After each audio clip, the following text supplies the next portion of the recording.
ராமேஸ்வரம் கோயிலுக்கு போகணும்னா அந்த காலத்தில் பாலம் கட்டலை, படகுல போய் படகுல வரணும்.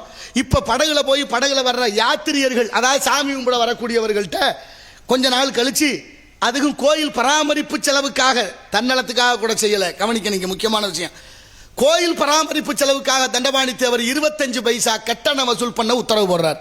இது நடைமுறைக்கு வந்துருச்சு. கொஞ்ச நாளில் ஒரு யாத்திரிகர் வர்றாரு, காசிலேருந்து நடந்தே வந்தவர் படகுல போய் ஏறி உட்கார போறாரு. படகு ஓட்டுறவங்க காசு கேட்குறாங்க, காசு இல்லைன்னு சொல்றாரு. காசு இல்லைன்னா கூட்டிட்டு போக முடியாது, கீழே இறங்கியான்னு சொல்லிட்டாங்க.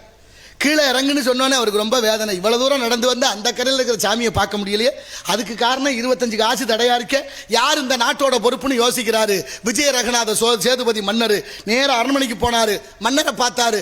மன்னருக்கு ஒரு வணக்கம் வச்சுட்டு சொன்னார், ஐயா நான் காசியிலேருந்து நடந்தே வர்றேன், என்கிட்ட 25 காசு இல்லை, இந்த படகுல கூட்டிட்டு போயிட்டு கூட்டியாந்து வர சொல்லுங்க, நான் சாமி கும்பிடணும்னாரு. மன்னருக்கு பார்த்தா இந்த செய்தி காதுக்கே வருது.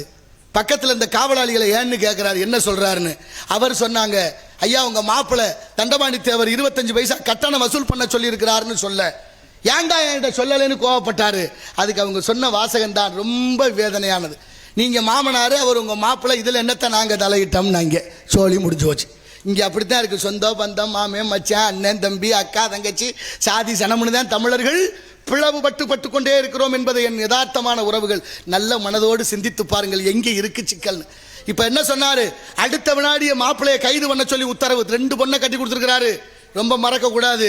2 பொம்பளை பிள்ளையை கட்டி கொடுத்த மாமனாரு மருமகனை கைது பண்ணி குற்றவாளி கூண்டுல. தகவல் போகுது ராமேஸ்வரத்துக்கு. அக்காவும் தங்கச்சிக்கும் செய்தி கேட்ட உடனே துடிச்சு போறாங்க, நம்ம புருஷன் ஏதோ தப்பு பண்ணிட்டாரு, அதனால நம்ம அப்பா தண்டனை கொடுக்க போறாரு, நேர்மையானவர். ஆனால் ஒரு நாள் முழுவதும் விசாரணை நடக்கும், அதுக்குள்ள போய் தாலி கட்டின பாவத்துக்கு அந்த முகத்தை பாத்திரலாம்னு முடிவு பண்ணி 2 பேரும் அக்காலும் தங்கச்சியும் அந்த ராமேஸ்வரத்துல இருந்து ராமநாதபுரத்துக்கு பல்லக்கில் புறப்பட்டு வந்துகிட்டு இருக்காங்க. இங்க அரண்மனையில விசாரணை தொடங்குது. குற்றவாளி மருமகன், நீதிபதி மாமனாரு கேள்வியை தொடுக்கிறாரு. உன் மீது குற்றம் சுமத்தப்பட்டிருக்கு, கோயிலுக்கு வந்த யாத்திரியர்கள் கிட்ட வசூல் செய்ததாக 25 பைசா. என்ன சொல்றாரு கேட்கிறாரு மன்னர். என்ன சொல்றான்னு கேட்டாரு. நல்ல மனுஷன் வாழ்ந்த காலம், ஆமான்னு ஒத்துக்கிட்டார்.